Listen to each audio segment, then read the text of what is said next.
Hello दोस्तों, examination classes में आपका स्वागत है। आज मैं आप लोगों के लिए प्रायद्वीपीय भारत का पठार का सेकंड पार्ट लेके उपस्थित हुआ हूँ। चलिए आइए देखते हैं कि फर्स्ट पार्ट में मैं जो है फर्स्ट पार्ट में क्या क्या बता दिया था।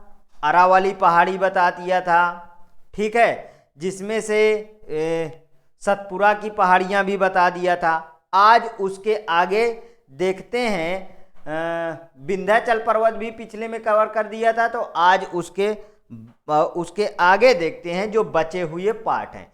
तो सबसे फर्स्टली आप जो है ये मैप आप क्रिएट करिए, ठीक है। जिस तरीके हम प्रीवियस वाला क्लास को हमने मैप के थ्रू समझा है, उसी तरीके आज इसको भी फिर से मैप के थ्रू समझते हैं, ठीक है दोस्तों। तो देखिए, सबसे पहले मैंने भारत को बताया था कि ये गोंडवाना लैंड का हिस्सा है, ठीक है, गोंडवाना लैंड का हिस्सा है, ठीक है। अब देखिए, और ये जो हमारा प्रायद्वीपीय पठार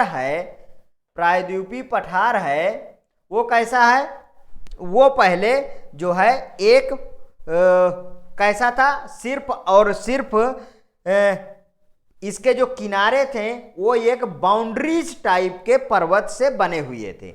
बाद में देखिए, बाद में इसके इर्द गिर्द में जो है नदियों के पत्थरों को काट कर बालू और मिट्टी ला के इसके समुद्री तट को बना दिया गया है, ठीक है। जितने भी महाद्वीप हैं उसके सब किनारे जो तट हैं उन नदियों के द्वारा बालू और मिट्टी लाके बनाए हुए होते हैं, ठीक है। नहीं तो जब एक पैंजिया नाम का एक पूरा घनिष्ठ, एक पूरा सघन, सातों महाद्वीप का सघन एक ही था, उसे पैंजिया बोला जाता था। जब उसका विखंडन हुआ, तब जब वो टूटा होगा 7 महाद्वीप में बटा होगा, तब उसमें सिर्फ और सिर्फ जो मजबूत स्थान थे वही थे, ठीक है दोस्तों। अब यहाँ पे चलिए, इतना आपको इतना समझ में आ गया। तो उसके बाद चलते हैं कि उसके बाद हम छोटा नागपुर पठार मुझे बताना था, ठीक है दोस्तों।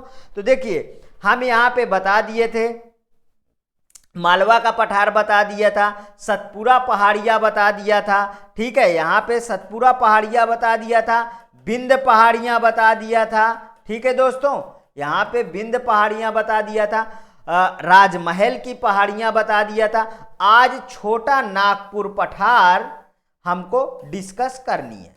क्या डिस्कस करना है? छोटा नागपुर पठार से डिस्कस करना है। यहीं पे आप सबको देख लीजिए। देखिए दोस्तों, यहाँ पे क्या है, यहाँ पे देखिए, यहाँ पे है मांडव पहाड़ा। यहाँ पे क्या है? मांडव पहाड़ी है। उसके नीचे आप देखिए गुजरात में तो बारदा पहाड़ी है, और उसके नीचे देखिए तो गिर की पहाड़ियाँ हैं, ठीक है दोस्तों। यहाँ पे मैंने बताया विंध्य की पहाड़ियाँ हैं, यहाँ पे सतपुरा की पहाड़ियाँ हैं।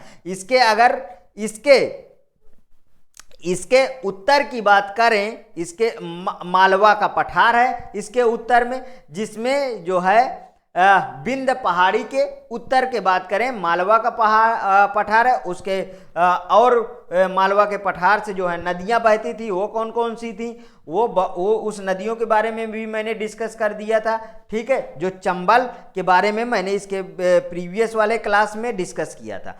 अब देखिए, यहाँ पे क्या है, यहाँ पे महेंद्रगिरी जो है पर्वत श्रेणी पाई जाती है। यहाँ पे ये देखिए, ये पूरा कहाँ तक? नीलगिरी पर्वत के पास तक। नीलगिरी पर्वत पश्चिमी और पूर्वी पर्वतों के मैंने बताया था कि गांठ है, ठीक है। उस गांठ को हम क्या कहते हैं? नीलगिरी पर्वत कहते हैं। नीलगिरी पर्वत में ही डोडा बेटा है। और देखिए, यहाँ पे अगर बात करें तो यहाँ पे ब्रह्मगिरी चोटी है। नीलगिरी के ऊपर ब्रह्मगिरी चोटी है। और यहाँ पे देखिए, यहाँ पे यहाँ पे अगर मैं बात करूं तो ये तट पे आके मुंबई बसा हुआ है। अगर देखिए यहाँ पे बात करूं तो ऐसे ऐसे ऐसे इसका जो ढाल है यहाँ पे मुंबई बसा हुआ है।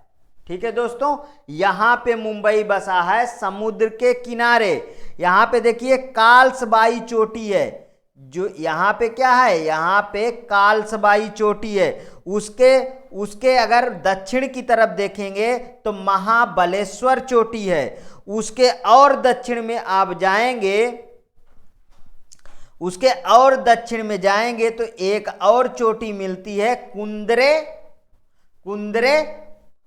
कुंदरे भंक चोटी, कुंदे भंक चोटी कहते हैं, कुंदे भंक चोटी होती है। उसके बाद ब्रह्मगिरी चोटी, यहाँ पे देखिए यहाँ पे ब्रह्मगिरी चोटी पाई जाती है। उसके बाद डोटा बेटा कहाँ, नीलगिरी पर्वत में है। और अन्नाई मुडी जो है नीलगिरी पर्वत के दक्षिण में आप जाएंगे तो वहाँ पे अन्नाई मुडी जो है पर्वत श्रृंखला है। अब यहाँ पे देखिए, यहाँ से आइए ऊपर देखिए, गंगा नदी जो है पश्चिम बंगाल में हुगली नदी पश्चिम बंगाल में बहती है। जो कोलकाता डिस्ट्रिक्ट है वो हुगली नदी के ही किनारे बसा है। ठीक है, यहाँ पे हुगली नदी है और हुगली नदी में ही आके छोटा नागपुर पठार से जो नदी निकलती है वो दामोदर नदी हुगली नदी में ही आके मिल जाती है। एक और नदी निकलती है जो स्वर्ण रेखा नदी है, वो आके डायरेक्ट बे ऑफ बंगाल में मिलती है, जो छोटा नागपुर पठार से निकलती है।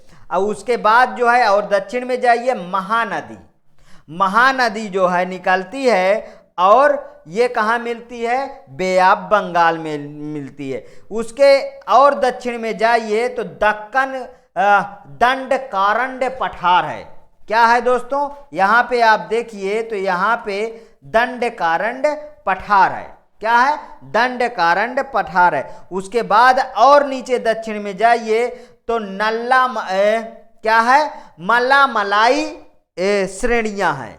ठीक है, मलामलाई श्रेणियां और वेलिकोंडा ये दोनों आंध्र प्रदेश में है। मलामलाई यहाँ पे है, वेलिकोंडा यहाँ पे है, जो कहाँ पे है, आंध्र प्रदेश में पाई जाती हैं। उसके और नीचे आप चले जाइए, उसके नीचे जवादी है। उसके और नीचे आप चले जाइए तो उसके निजारी क्या है, सेवराय है। और उसके आप नीचे जाइए तो पंचामलाई है। ये तीनों कहाँ पे है, चोटियां हैं, ये तीनों जो हैं तमिलनाडु में है। कहाँ पे है दोस्तों, तमिलनाडु में। और सबसे नीचे आप चले जाइए दक्षिणी भाग में तो केप कैमोरिन है। क्या है दोस्तों, केप कैमोरिन है। अब इन्हीं को मैं अपने ओन भाषा में डिटेल में लिखा हूं।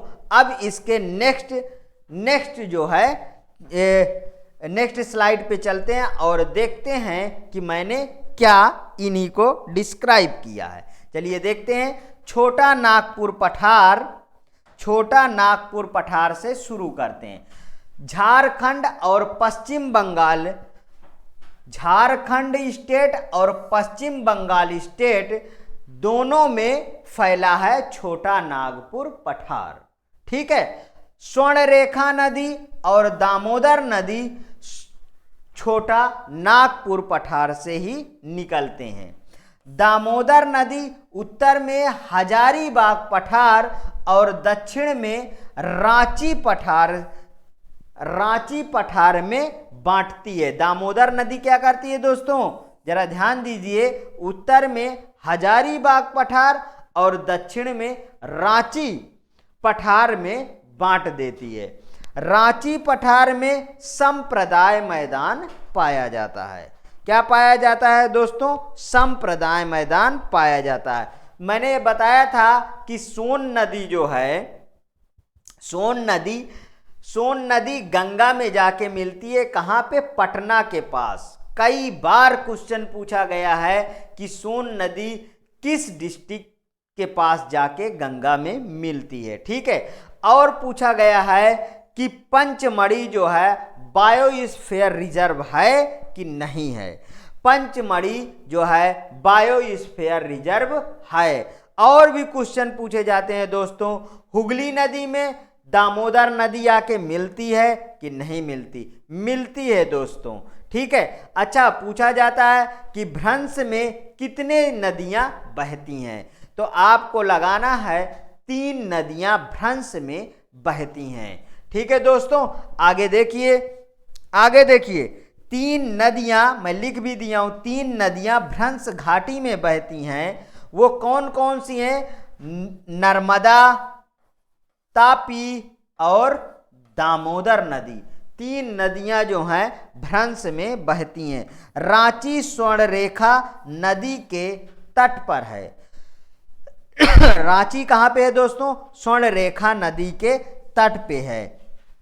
अब आगे देखते हैं, खनिजों में समृद्ध है। कौन समृद्ध है? छोटा नागपुर का पठार दोस्तों। इसे रूर प्रदेश भी कहते हैं। ठीक है दोस्तों, जहां पे बहुत सारा खनिज अधिक मात्रा में पाया जाता है उसे हम रूर प्रदेश बोलते हैं। ठीक है दोस्तों, देखिए विश्व में और भी ऐसे स्थान हैं जिनको रूर प्रदेश कहा गया है। उसी तरीके हमारे खनिजों में समृद्ध छोटा नागपुर पठार को रूर प्रदेश कहते हैं।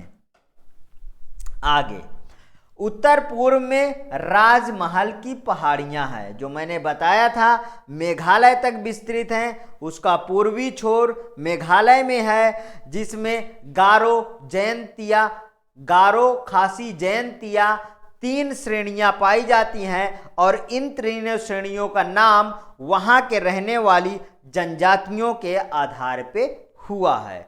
ठीक है दोस्तों, वहां के रहने वाले जनजातियों के आधार पे हुआ है। अच्छा, राजमहल की पहाड़ियां का बीच वाला भाग धंस गया है, ठीक है, या नदियों के द्वारा काट छांट दिया गया है और बाद में उसमें बालू और मिट्टी लाके भर दिया गया। वही बांग्लादेश का क्षेत्र है दोस्तों। ठीक है, अब आते हैं हम शिलोंग पठार में। शिलोंग पठार गारो खासी जयंतिया, जिसमें मैं बोलता हूं बार बार, राजमहल पहाड़ी का ही भाग है शिलोंग पठार। बीच में गैप आ गया है दोस्तों, यह धंस गया है। इसके पहले भी बता चुका हूं, वही मैं लिख दिया हूं। जो मालदा गैप राजमहल गारो गैप से जाना जाता है। किससे जाना जाता है? जो मालदा गैप राजमहल गारो गैप से जाना जाता है। इसमें जो है गारो खासी जयंतिया मिहिर रेगमा ये पांच ठीक क्या है?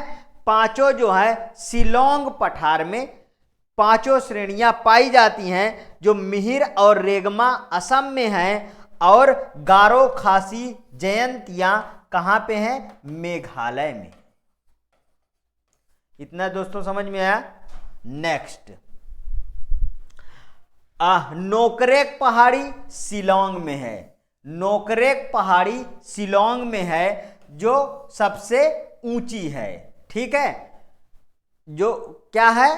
मेघालय में सबसे ऊंची है। विंध्य पर्वत श्रेणी देखते हैं। नेक्स्ट हमारा विंध्य पर्वत श्रेणी है। चलिए, विंध्य पर्वत श्रेणी मालवा के दक्षिण में स्थित है। मालवा के दक्षिण में विंध्य पर्वत श्रेणी स्थित है। मालवा के पठार से चंबल नदी निकलती है, जो बीहड़ बनाती है।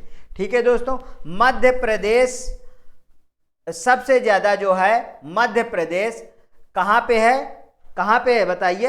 विंध्य पर्वत श्रेणी मध्य प्रदेश में है। ठीक है, पूर्व में भांडेर और कैमूर पहाड़ी से जाना जाता है। पूर्व में भांडेर और कैमूर पहाड़ी से जाना जाता है। अब के दक्षिण में नर्मदा भ्रंश घाटी है। के दक्षिण में कहाँ है?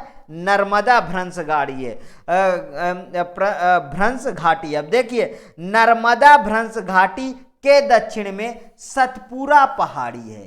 के दक्षिण, नर्मदा भ्रंश घाटी के दक्षिण में सतपुरा पहाड़ी है। पूर्व में भांडेर है, कैमूर पहाड़ी से जाना जाता है। ठीक है, किसके?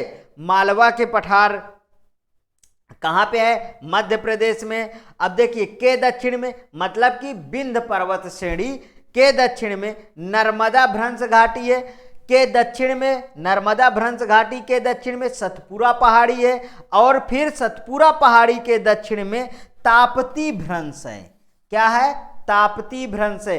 3 नदियां भ्रंश घाटी में दोस्तों बहती हैं, ध्यान रखना, इसके पहले बता चुका हूं। सतपुरा पहाड़ी पे अब आ जाते हैं। किस पे आ जाते हैं? सतपुरा पहाड़ी पे आ जाते हैं। अब देखिए, अगर ये जो सतपुरा पहाड़ी ना लिख के दोस्तों सतपुरा आप पर्वत लिखिए तो ज्यादा बेटर है। क्या लिखिए? सतपुरा पर्वत लिखिए या तो श्रेणी लिखिए, ये ज्यादा इफेक्टिव रहेगा।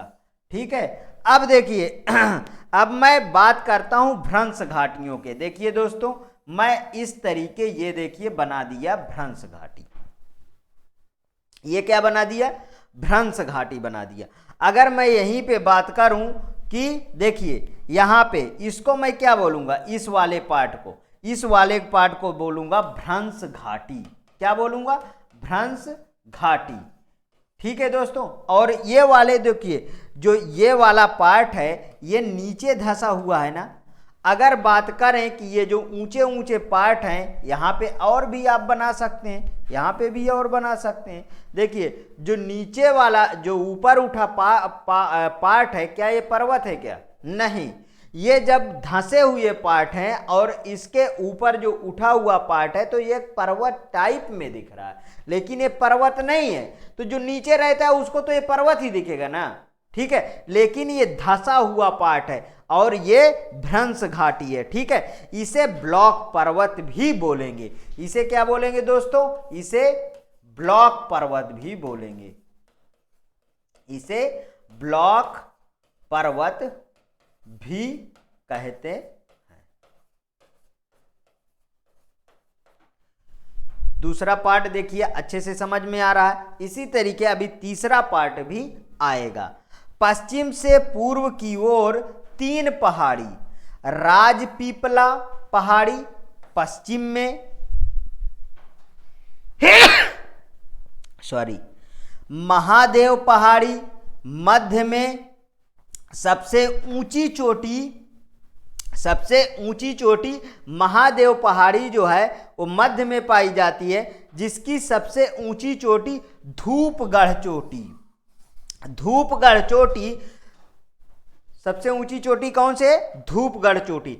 पश्चिम से पूर्व की ओर सतपुरा पहाड़ी फैली हुई है, जिसमें राजपीपला पहाड़ी पश्चिम में पाई जाती है। राजपीपला पहाड़ी सबसे पश्चिम में, और मध्य में क्या पाई जाती है दोस्तों? धूपगढ़ चोटी है जो सबसे ऊंची है। ठीक है, सबसे ऊंची है। यहीं पे पंचमढ़ी हिल स्टेशन इसी में पाया जाता है। अभी मैंने इसके पहले पंचमढ़ी हिल स्टेशन के बारे में बात किया था, जो बायोस्फीयर भी है। ठीक है दोस्तों, आगे चलते हैं। मैकाल मध्य प्रदेश और छत्तीसगढ़ का बॉर्डर बनाता है।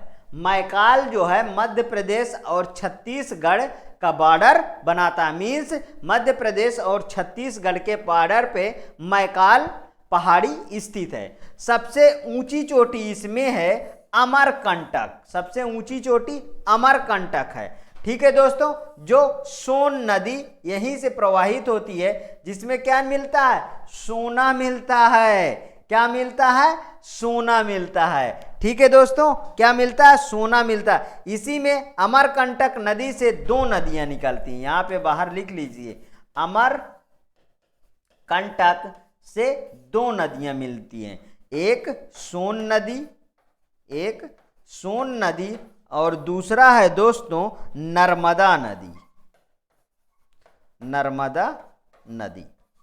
ठीक है मित्रों, इतना समझ में आया। अब देखिए, अब इसके बाद महाराष्ट्र, गुजरात, महाराष्ट्र, गुजरात, मध्य प्रदेश में हैं। मतलब कि तीनों जो हैं, तीनों की बात करूं तो महाराष्ट्र में भी फैला है, गुजरात में भी फैला है और मध्य प्रदेश में भी फैला है। ठीक है दोस्तों, यहां तक समझ में आया। ठीक, आगे चलते हैं दक्कन का पठार। दक्कन का पठार, अब देखिए जो महाराष्ट्र, गुजरात और मध्य प्रदेश में फैला है, क्वेश्चन बनता है कि ये कौन है? सतपुरा पर्वत, सतपुरा पर्वत या श्रेणी। आगे चलते हैं, दक्कन का पठार।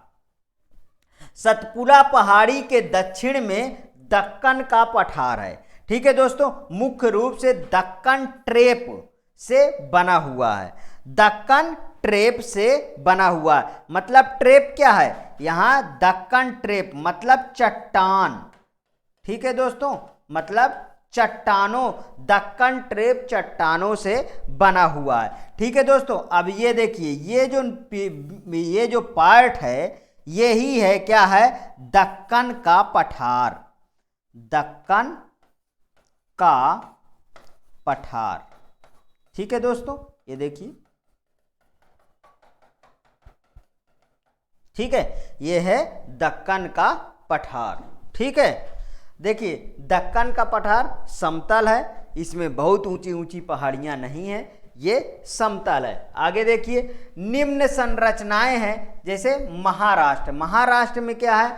महाराष्ट्र में अजंता पहाड़ी पाई जाती है, हरिश्चंद्र पहाड़ी पाई जाती है, बालाघाट पहाड़ी पाई जाती है और गविलगढ़ पहाड़ी पाई जाती है। बार बार क्वेश्चन में पूछा गया है कि गविलगढ़ पहाड़ी कहाँ पे पाया जाता है, तो आपको बताना है महाराष्ट्र में पाई जाती है। इसीलिए मैं लिख दिया हूं दोस्तों कि ये भूलने का अब कोई सवाल नहीं बनता है। वहां पे मैप में देखिए और यहाँ पे आप याद कर लीजिए। अब आ जाते हैं दंडकारण्य पठार।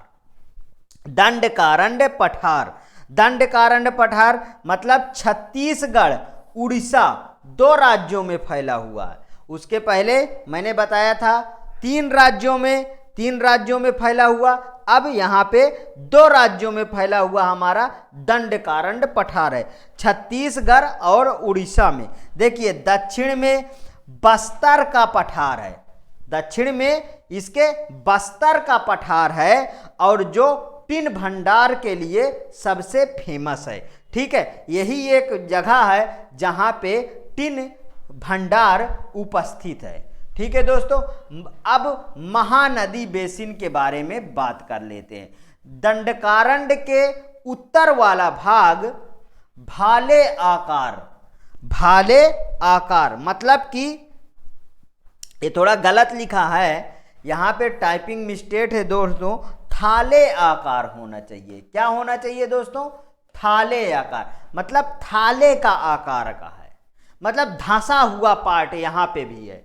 ठीक है, दंडकारण्य के उत्तर वाला भाग थाले आकार का बेसिन छत्तीसगढ़ राज्य में फैला हुआ है, इसीलिए इसे छत्तीसगढ़ राज्य को धान का कटोरा कहते हैं। जब कोई धंसा हुआ पार्ट होता है तो दोस्तों वो क्या होगा, वहां पे बहुत अच्छी मात्रा पे पानी और उस हिसाब का जलवायु मिल जाता है, जिसमें से बहुत ज़्यादा धान की उत्पत्ति या बहुत ज़्यादा धान पैदा होता है। महानदी बेसिन धान के लिए विश्व प्रसिद्ध है।